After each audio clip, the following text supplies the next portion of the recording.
Hello everyone, welcome back to the Nora Show. Today's topic is bras, girdles, garter belts, waist cinchers, corsets, stockings.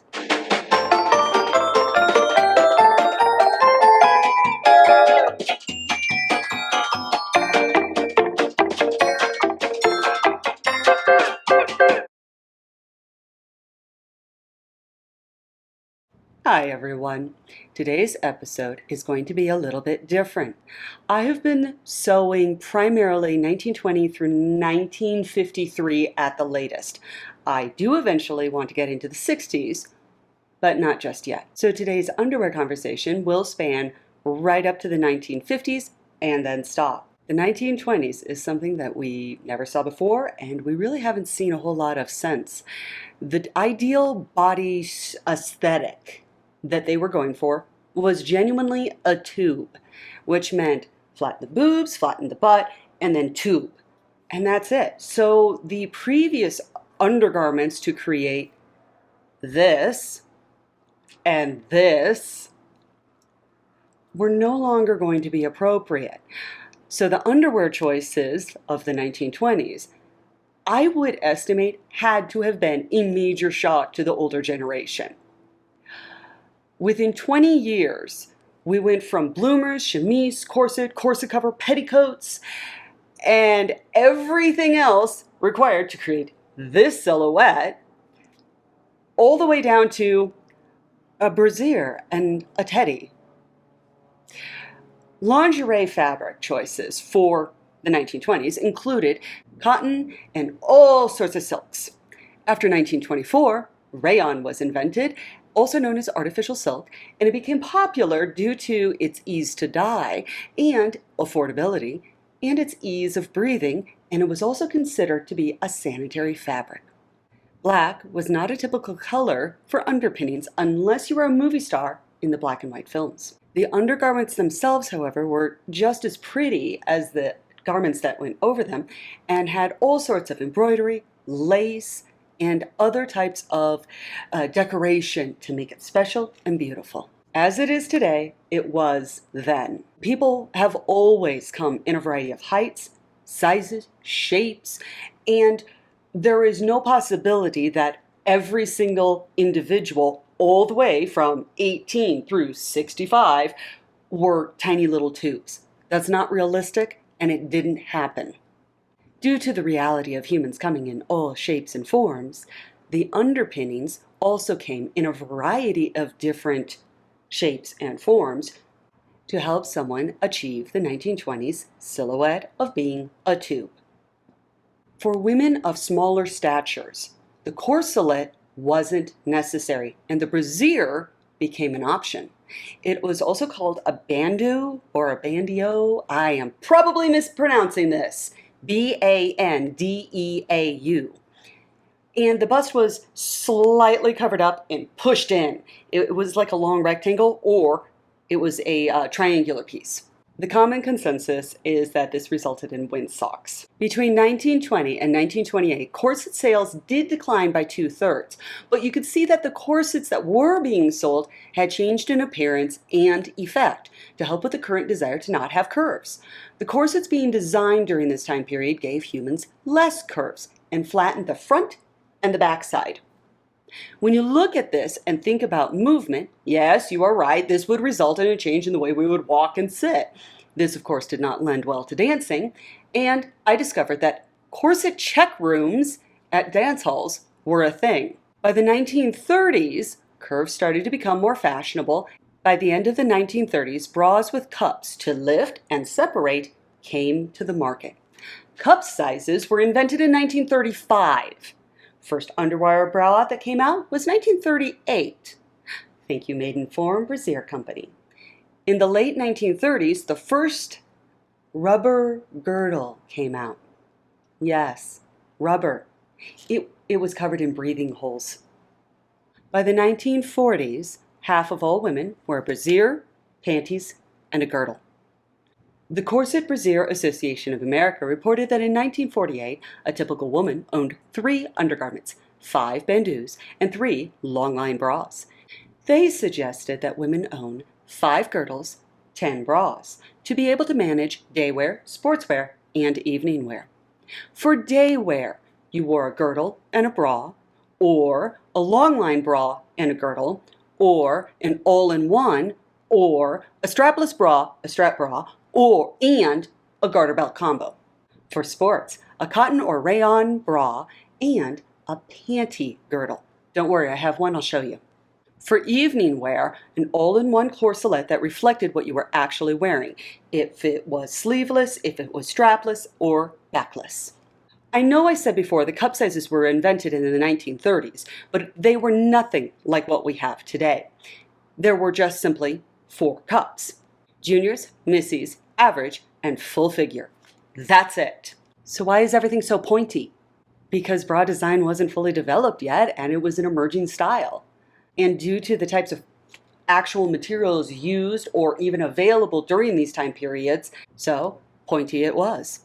Basically, you bought and wore, just like you do today, the undergarments that would match the activity and body type and your personal level of adherence to the current styles and beauty standards and aesthetics.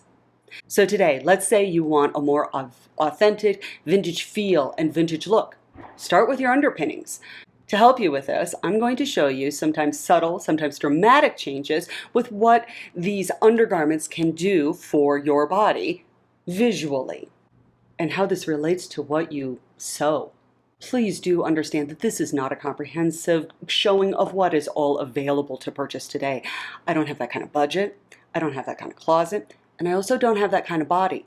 There are quite a few different bra brands out there that look absolutely fantastic for this, but they're not in my size, so I can't buy them. Thankfully, there are a few bras that I have absolutely fallen in love with. Let's cover the order of which things come. For the most part, you've got a brassiere, you have stockings, you've got a girdle or a garter, you've got panties, you've got a slip, and by the 1950s, a crinoline or a petticoat. In advertisements, you're going to see garter belts over the panties. This was done to model what the garter belt looked like and not as an instruction on how to actually put them on. If you put a garter belt over your panties, you're going to have a devil of a time going to the bathroom. No thank you. Life is hard enough as is. I get to go to the bathroom when I need to go, and I'm not struggling with my underwear. So you put on the garter belt, and then you put on your underwear. All right, this is how it's going to go. I have a variety of different underwears that are going to be tried on. I also have a variety of different outfits to try on. I have the 1920s, 1930s, 1940s, and the 1950s downstairs. I also have an original piece from the 1940s down there, and I will absolutely be putting that on. Let's get started.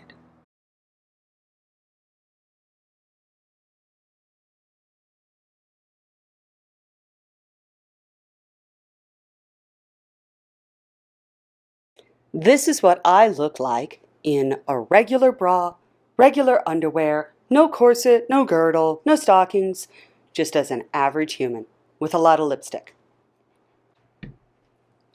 Okay, before I change out of the regular modern underwear, let's do some measurements. High bust. It's exactly what it sounds like, all the way up. 34 and a quarter. Let's do a bust measurement. Go right across the fullest point. But really keep that even in the back. 35 and a quarter. Low bust. 30. Bust apex from the neck. So right here to right there.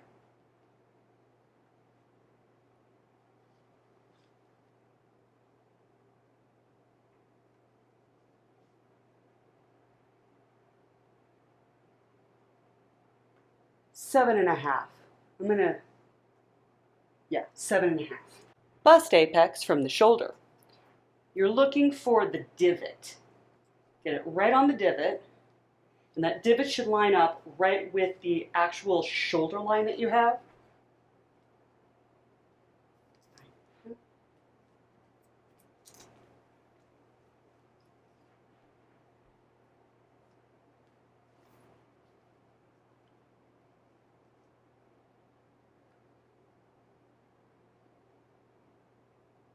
let's say 9, 9.5. I'm going to go for a 9.25.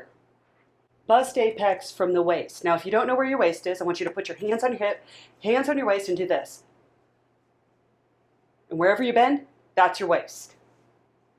Okay, so did you see how I did that? Dun, dun, dun, dun, dun, dun, dun, dun. Okay, that's the waist. It's actually just a touch above my belly button.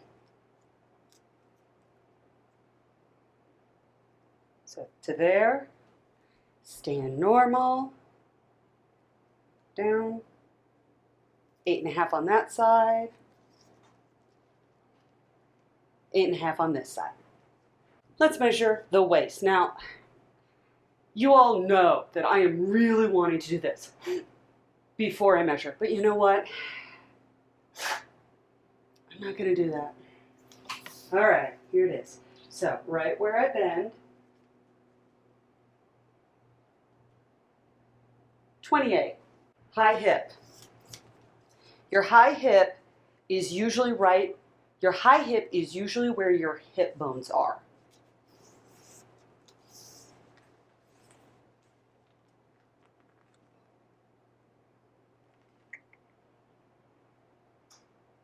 $36.25.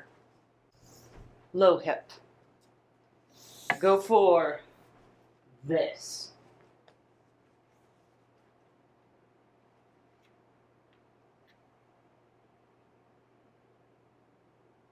$38.5. Therefore, with regular underwear on, my sloper should resemble these measurements. Let's move on. This is me wearing modern undergarments with a true vintage 1950s skirt, a today's sweater, but it can pass as vintage because of its style. However, in no way, shape, or form do I really look vintage right now except for this. This is too round. It's going to throw people that I have such a high waistline on this because here's my belly button here, this one goes way up, and I can also say this is mildly uncomfortable, and I'd actually be very conscientious of sitting down because I do not feel like this is going to, this doesn't feel right, it doesn't feel like it fits right, and I really need a slip under this. This is the 1950s jacket that goes with it. If you take a look at this, at first blush, this is acceptable to walk out of the house in, not a problem. And if your aesthetics include just simply being round and wearing your bra that is your most comfortable bra, this is perfectly acceptable. However, it's not the right silhouette. Today's underwear and a 1940s dress. You've seen this one if you've watched my show. That's what it looks like.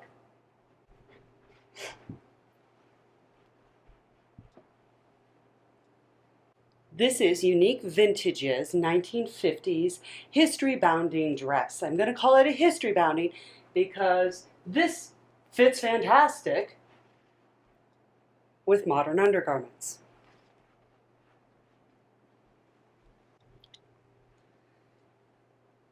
This would be modern garments with the 1920s.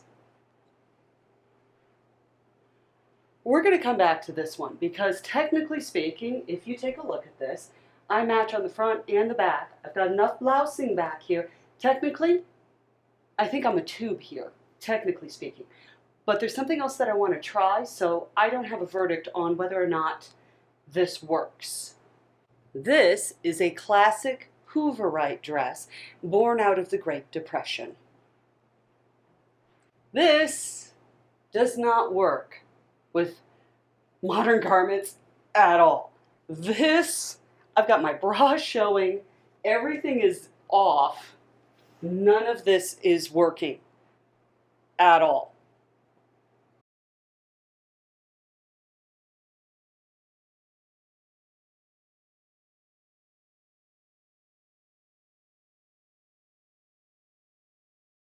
Let's find out what changed. High bust, 30.5. Bust measurement. 37. Low bust. Same one, 30. But that makes sense. Bust apex from the neck. 7.5. Bust apex from the shoulder. 9.5. Bust apex from the waist. 9. The waist. 27.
This is true 1940s vintage. I don't wear this very often because, well, it's about 80 years old. And you can tell from the inside that I do need to repair a few things on the inside. This piece is the reason why I started sewing. Everything about this is perfect. It fits me perfect. It's like it was made for me. I love it. But the likelihood that I would be able to collect this many excellent pieces of clothing that could go through the machine, withstand my life. I prefer not to live in fear of me sitting down and busting out some seams and having my rear end hanging out in the breeze. As you can see, if there was more fullness in the breast up here, this wouldn't hang right.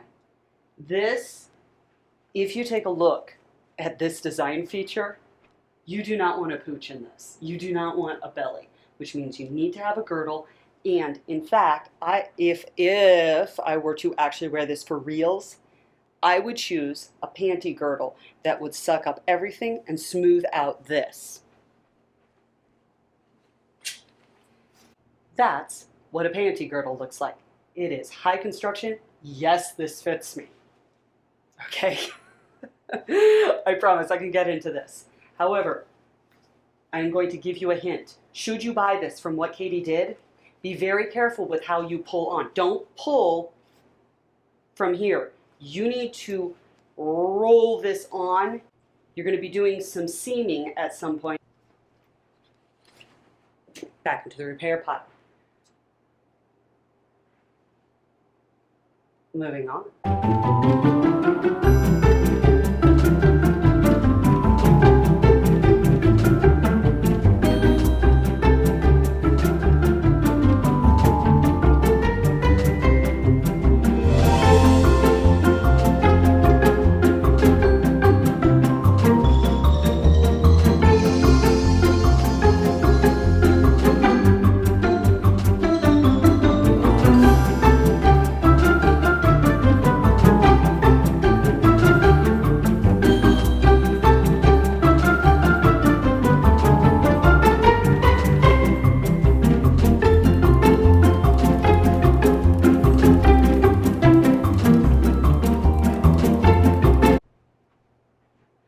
Okay, this is where we're going to do something a little bit goofy.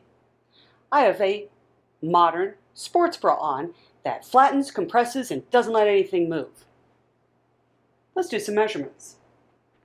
High bust is 33 3/4. My bust is 34. My low bust, 29. My bust apex from my neck, 7 1/4. Bust apex from the shoulder, 9 1/2. Bust apex from the waist, 8. That's a bra and a waist cincher for the measurements. That's a little bit closer to a 2, isn't it? Now, let's try on the period clothing with a little more of a flattened thing going on.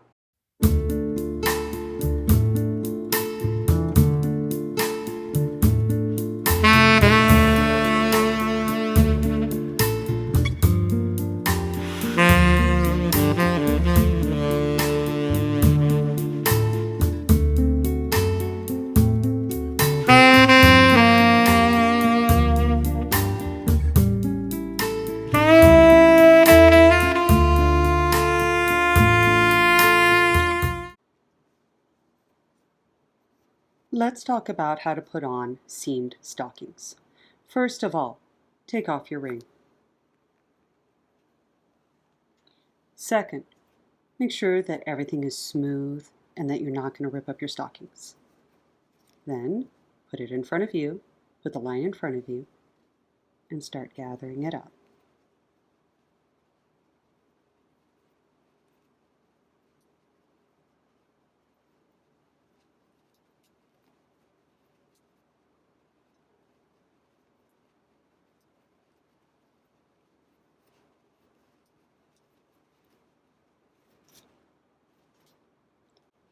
Put your foot in, glide it up. If you're really needing to be super particular, as you're putting it on, flip your head underneath your feet, turn around and face a mirror. And then you can see the line go up as you put it on. When you take off your rings to put on your stockings, put your ring in a ring cleaner, and then you've got two things going at once.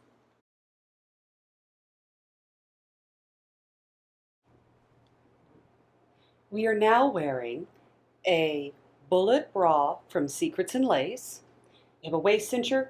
We have an open bottom girdle, which means that we now have to put on stockings because the only way to wear a girdle is if you have stockings to keep everything in place. High bust. Please remember I have a sweater on, so this could add about 1/4 inch easy. 33 3/4. 36.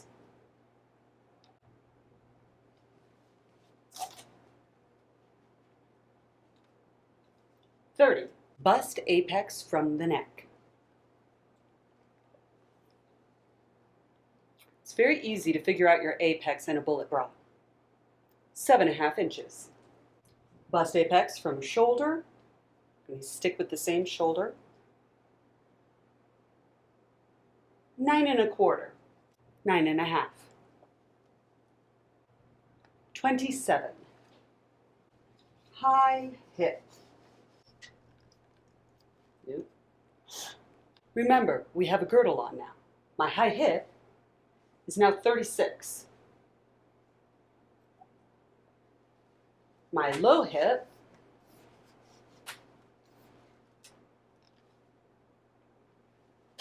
$37.5. The measurements change a little bit, but they're not massive changes.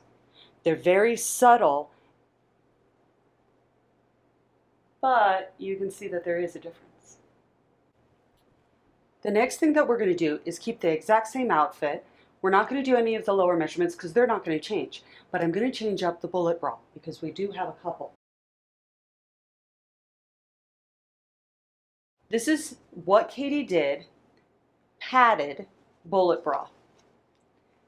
And quite honestly, I don't like it. And this is why. I understand the concept of lift and separate. However, this takes it to a whole new level. From the apex of the bra to the side is 4 inches from this side to here. From the center to the apex is 5 1/4 inches. So in a full 1.5 inches moving it over. Now wait. This is their unpadded bullet bra. Also my personal favorite bra. If you take a look at the measurements from the apex of this bra to the side is exactly 5 inches. And to the middle is 4 inches. The padded bra is the exact opposite of this one. This means that if you like to have things a little bit more wide set, the padded bra, from what Katie did, might suit you better. However, I'm also in this specific bra with specifically what Katie did. I'm a 32F. I have a feeling that a 32F and a 36F would be very different in their cup dimensions.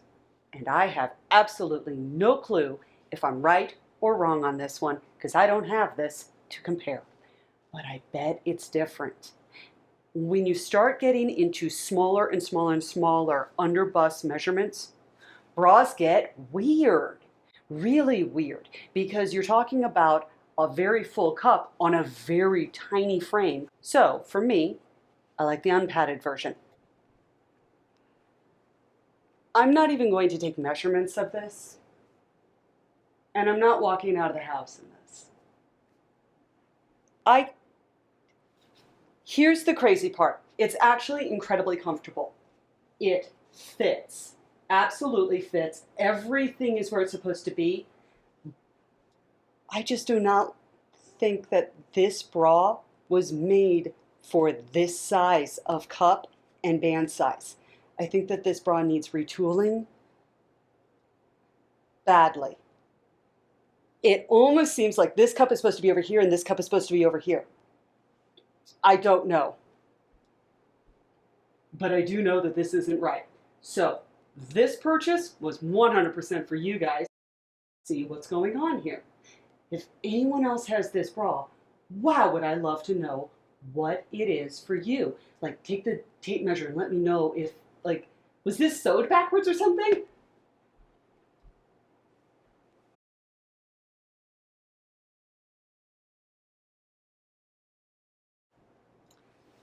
This is my go-to bra.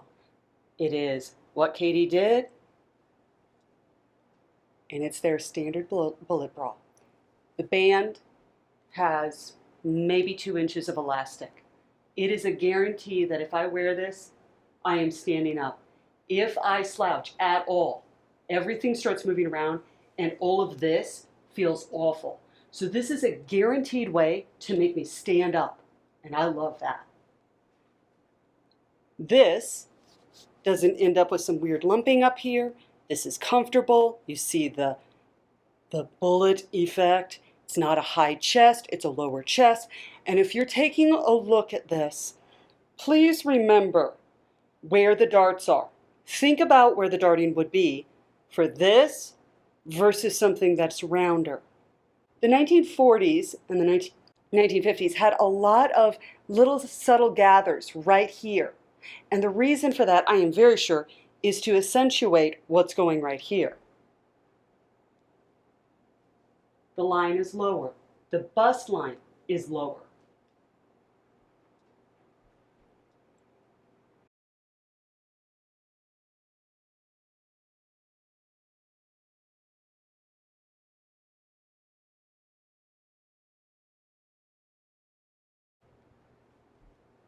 This one is far less pointy, but still has the lower, pointier effect than, let's say, a bra from Victoria's Secrets. This one also does not go out like the padded one did, so I accept this. However, I can tell you that this bra, the cups are far more shallow. I think I probably could have gone up a cup and still filled it out and been fine. It also feels like I've got a little bit of spillage right here, and that's not good. However, it is comfortable in its very minor tweaking, so I actively wear this bra. But if I ever buy it again, I might experiment with one cup up. I'm going to put back on my favorite bullet bra, keep the waist cincher, keep the girdle, keep the stockings, and I'm going to put on a crinoline, and I'm going to put back on the modern, unique vintage dress. And I'm going to show you what happens when you wear original type undergarments and a modern take on what it is that used to be. Then I'm going to show you the difference between the waist cincher and a full corset, and I'm going to experiment with this little black dress that is a modern dress, but I think it might show off the waist thing more. I don't know yet. So we're not done. We are not done yet.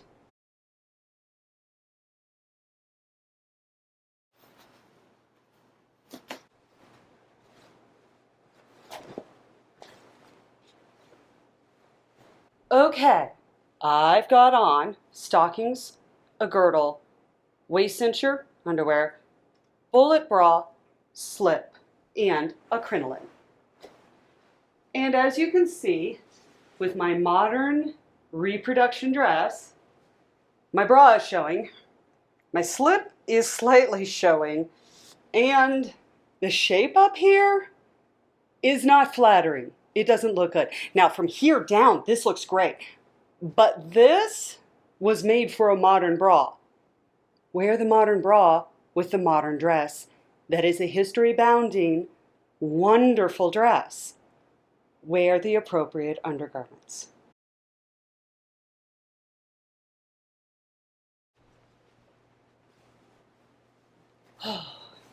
Okay, I now have a waist cincher on from Orchard Corset. The link is in the description, as is everything else. I now have a 25-inch waist. I have corrected the overarching curve in my back, which changes my silhouette dramatically. This automatically tucks my rear end under like nobody's business. I am also still wearing the 1950s What Katie Did bullet bra. Remember, this is a modern dress, and it has now rounded out my bullet bra.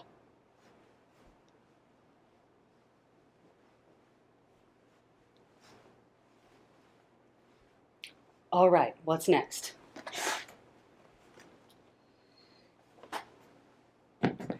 This is a serious corset in my estimation, for me. I have to have hip ties, because by now, if you haven't looked at my measurements and gone, ooh, that girl is hip heavy, seriously, look at my measurements. So the hip ties really help. And this is a well-seasoned, as is this waist cincher, very well-seasoned. If you do not know about seasoning your corsets, go over to Orchard Corset. They have phenomenal YouTube videos, an entire series explaining everything there is to know about how to care for your corset, how to properly season your corset and your body so you don't hurt yourself or you end up destroying your corset. Like, if you are planning an event, do not just slap on a corset that day and think everything's going to be fine. It's not. A corset is a commitment. And if you commit to the corset, you're going to have to change all of your measurements for everything.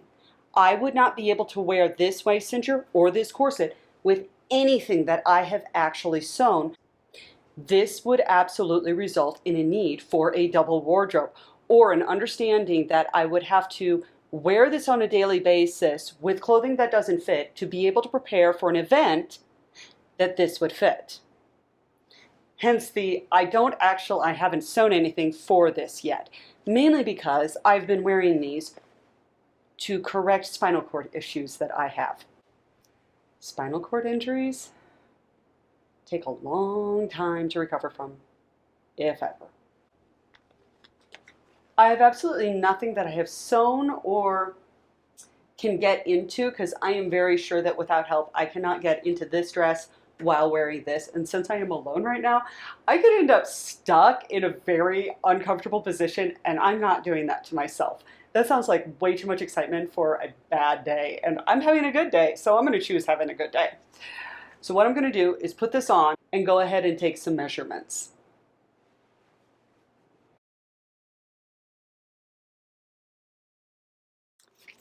Now what you really want to look at here is that this corset right now is on me in a way that I'm not going to be bruised, I'm not going to have injury, I'm not constricted in breath, I'm not going to end up with a headache. This fits me. Now, if I continue to wear this day after day after day and do it for enough hours, yes, this would eventually close. Of course, see your doctor, see your physical therapist, and be smart about it. Now, here's what gets interesting. Now, my waist, you know from my measurements, is not like this. I don't have that. This is more like this from the underbust to my waist. So this is a very interesting thing. Please also note, I have gaping up here easily, mainly because I don't have an underbust or a waist that goes like this. I have hips that go out.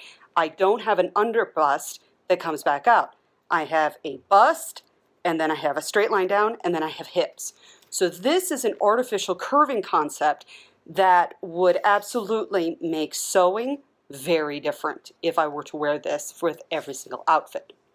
Okay, let's get dressed and sum this up.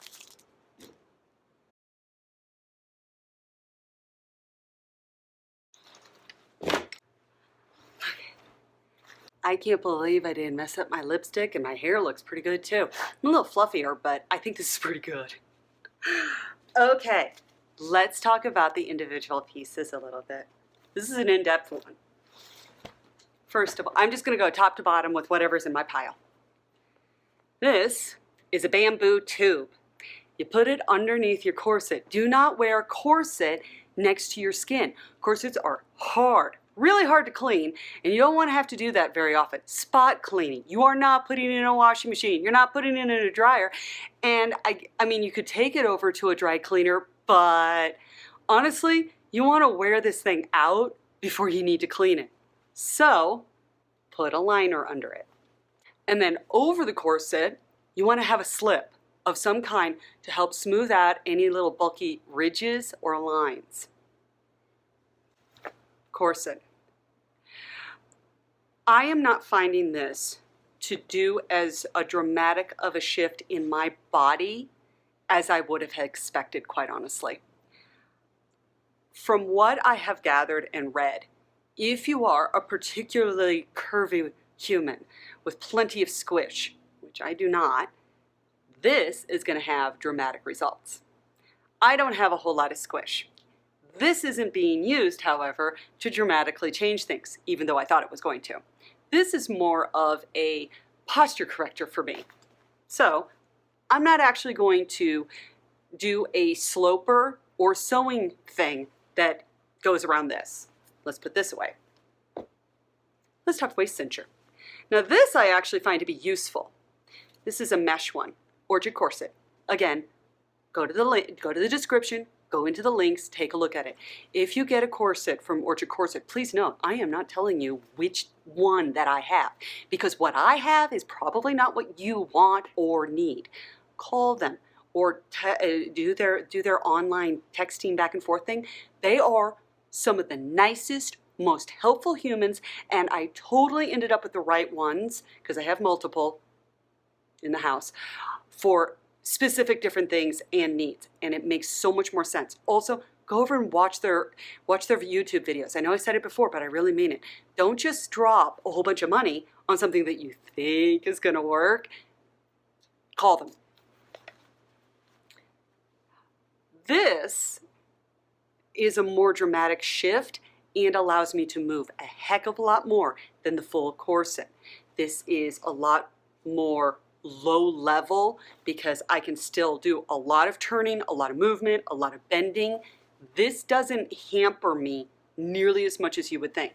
So this is one of those waist cinchers. This I would be willing to draw a sloper around and actually sew clothing based on. Let's talk bullet bras. This one is my favorite. I absolutely love it. Now, the only elastic is right there in between. This is now upside down. Okay, that's the only elastic. That's the only stretchy in this entire bra. Okay, it's got a little bit in the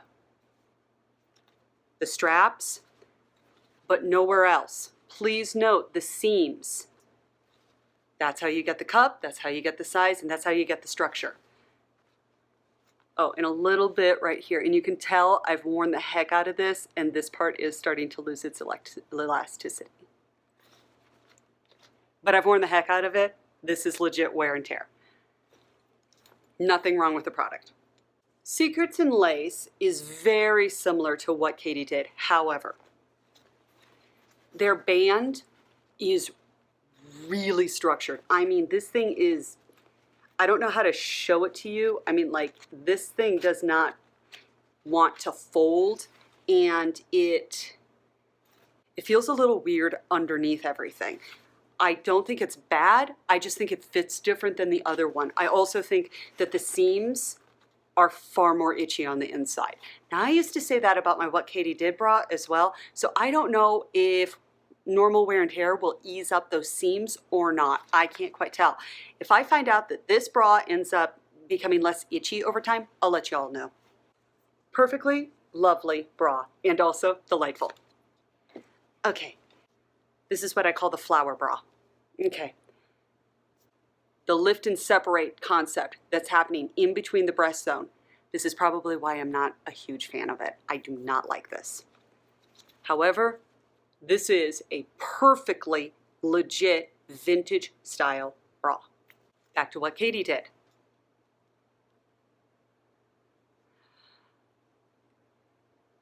I like this bra.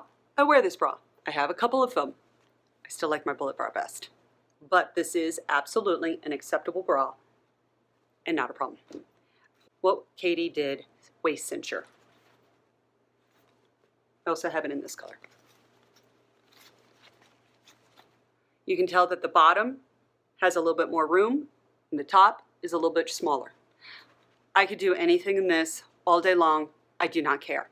It might get a little sweaty at some point, but if it's winter, this thing just keeps me warm and keeps me standing up nice, smooths out my lines between the hip and the breast. And if I'm wearing a girdle, I sort of want this paired with it, because otherwise I have this weird construction thing at the bottom and then everything at the top is loose and unstructured, and then I have a bra and it's just like, this doesn't make sense. So bra, waist cincher, girdle. Okay, so those are those. They're from What Katie Did. These are wearing absolutely fantastic. There's no problems with them whatsoever. I'm not having any, I haven't had to do any repairs. And I've done some hard wearing on them. This is a garter belt. This is a very pretty garter belt, but it's also a functional garter belt. A lot of the garter belts that you buy, especially from, let's say, any lingerie store around town, you're probably buying something for the bedroom and not for out and about. If you put this on, it's not going anywhere, your stockings are not going anywhere, and everything's fine. You need at least 3 industrial straps that have serious clamps in them. You need to have something that's not going to slide off your hips, move around at all. You need this stuck to you. Otherwise, if you go out in public, you're going to be embarrassed. And don't do that to yourself. You don't deserve that. This is excellent for pants. I thought I had more girdles. I have one. This is an open bottom girdle. This absolutely, when paired with a waist cincher, is absolutely fantastic. It is comfortable, the stockings aren't going anywhere, and everything is staying put. It's totally fine to have colored seam stockings. That's legit. Black, however, should be worn in the evening. Sports bra, circa 2020. So let's talk 1920s. I am not going to screw myself up by trying to squish or flatten down or push down my boobs. The amount of things that are, no, I'm not doing that. So this is where I'm going to compromise what it is that I'm aiming for in my authenticity for the 1920s. I'm going to go for full-on comfort, quite honestly. The 1920s, everything about it looks comfortable. Everything over everything looks comfortable. My undergarments are going to be comfortable. So I could easily end up wearing just about any undergarment under that, as long as the underwear isn't showing at the top or the bottom. I'm not going to complain. I also have a feeling as I progress through the 1920s that my standards or my attempts at authenticity will increase. I have noticed that about myself. So as of right now, my standards are low. They will likely go up in the future, but as of right now, we're going to keep it simple. And the sports bra is totally a legitimate way to simulate a tube effect, which is the 1920s silhouette. Okay, it's totally the wrong thing to wear underneath it, but quite honestly, I'm not going around showing off my underwear. Oh wait, I just did on the internet. Okay, the links for everything that I have shown are in links below in the description. And I guess my final word on this is wear what you love, do whatever you want to do underneath your clothing. You feel pretty, you feel sexy, you feel good about yourself, go for it. Remember that sensory issues on these kinds of items are very real. Some of this does not feel right. And for anyone who's never worn a cincher or a girdle, oh, this is super strange. Give yourself some time. Wear it around the house. Do not pick a big event for the first time that you wear something like this. Wear it around the house. Get a house dress, put it on underneath, try to get comfortable with it, and figure out how you sit, how you stand, how you move, how you glide across a room. Get out a mirror, put on your shoes, and move.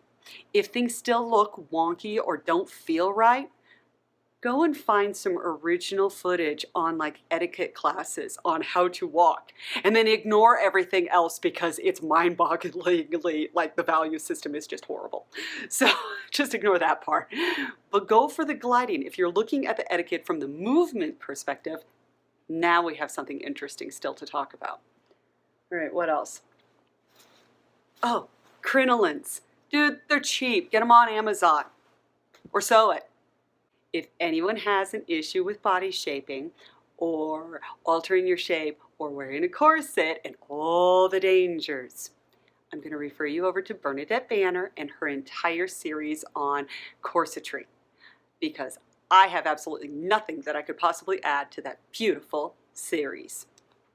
Okay, everyone, I'm going to clean up. The next thing that I'm going to be doing is traveling into the 1920s and 1930s for a coat and a silk dress, and I'm going in for some really exciting sewing. Wear what you love and stay creative, everyone.